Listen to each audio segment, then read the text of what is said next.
Hey guys, my name is Chetan Story and today we're gonna review the Octanote ROM version Z, and this ROM converts your phone into the Galaxy S7. And as you can see, there are not much applications in this ROM, and it is a very lightweight ROM.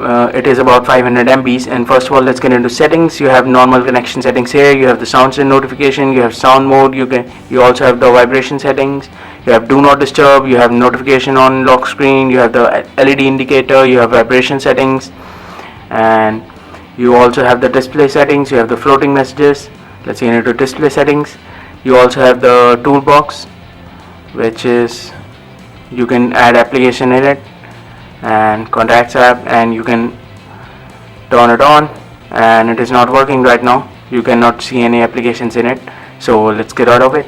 You also have the side key panel. You have the ambient display, turn on and off, and you also have the motions and gestures from the Galaxy S4. You have applications. You have application manager and default applications, and you have wallpaper settings, and the wallpapers are from the Galaxy S6 as well as the Galaxy S7, I guess.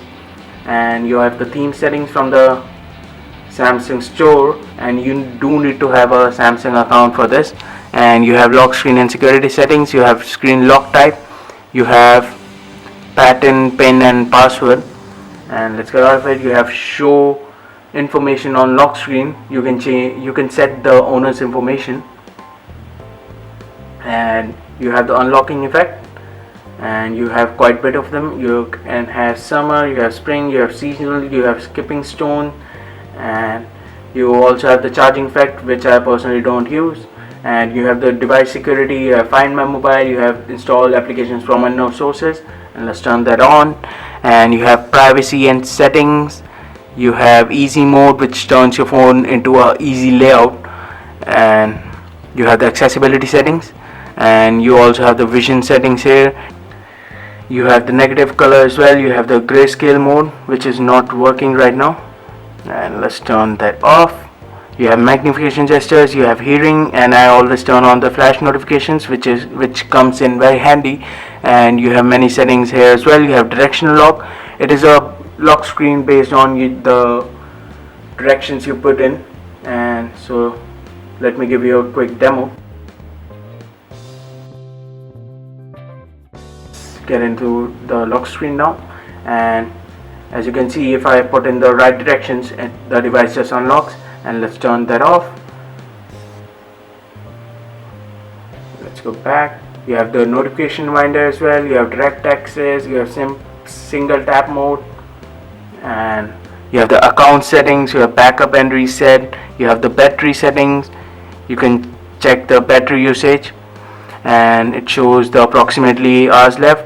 You have the optimizing apps as well. You have the power saving mode, and it also shows with power saving mode turn on how much time the phone will stay alive, and you can change this. You also have the ultra power saving mode, and let's turn that on. And as you can see, that the ultra power saving mode configures your device, and ultra power saving mode comes in very handy.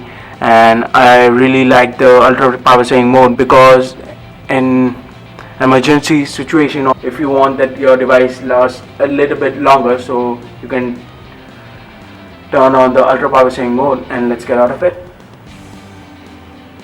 and let's get into the settings once again, and let's get into battery. And as you can see, there is also option show power on status bar, so it shows your battery percentage on the status bar. And you also have the about device. As you can see that the Android version is 5.1.1, and the ROM name is Octanote, and the ROM version is version Z. And as you can see that the Canon is permissive as well.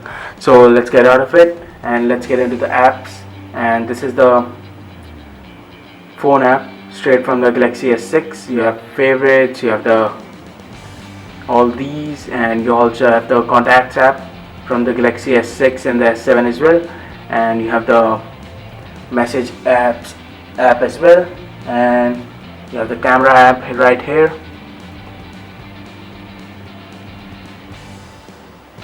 and the camera app is really nice. You have modes here. I don't think most of them works. If you go into the Pro mode and try to change settings,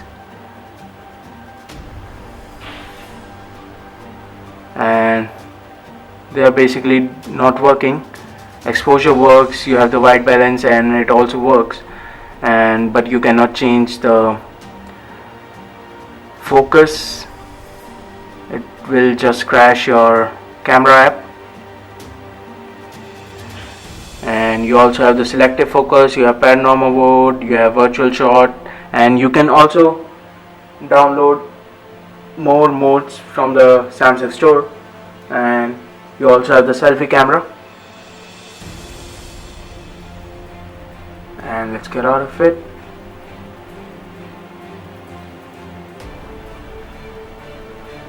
And you have the effects here. You can download more effects from the Samsung store. You have HDR settings, you have the timer as well, you have the flash settings, and it is showing that the device is too hot right now. And you also have the settings here, and the device is a little bit warm, so let's get out of it. And you also have the gallery app, you have the camera app, you have the calculator app